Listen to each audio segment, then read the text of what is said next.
दोस्तों ये वाला जो वीडियो है वो बहुत ज़्यादा इंटरनेट पे वायरल हो रहा है और जानते हैं क्यों?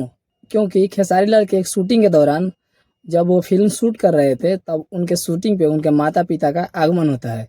और आगमन क्या खेसारी लाल यादव बुलाए होंगे और बुलाने के बाद मतलब इस तरीके से उनका आदर व्यवहार किया जाता है उस सेट पे कि ज़रा देखिए इस वीडियो को एक बार।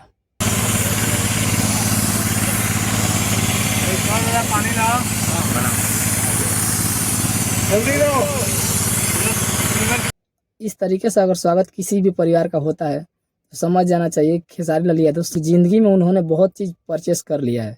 मतलब जो इज़्ज़त खेसारी लाल यादव ने कमाया है उन्हीं के बदौलत आज उनके माता-पिता का इस तरीके से सेवा किया जाता है कि जाते ही ठंडा पानी मतलब सब लोग एकदम एकत्रित होकर उनके व्यवस्था उनके खाने-पीने का व्यवस्था में लग जाते हैं। जैसे कि आप इस वीडियो में देख रहे हैं कि देखिए कैसे मतलब जब जब पहुँचते हैं, देखिए कैसे जब पहुँचते हैं मंगरू यादव और उनकी पत्नी, तब खेसारी लाल यादव के सेट पे कैसे व्यवहार किया जाता है।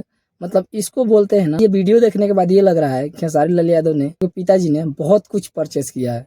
ये चीज़ माँगी नहीं जाती है, ये चीज़ कमाई जाती है, जो इन मंगरू यादव ने कमाया है और खेसारी लाल यादव ने उनको दिया है। वो वीडियो कैसा लगा? वीडियो को कमेंट बॉक्स में ज़रूर बताएँ और मिलते हैं किसी नेक्स्ट वीडियो में, तब तक के लिए जय हिंद, जय भारत। लाल लगा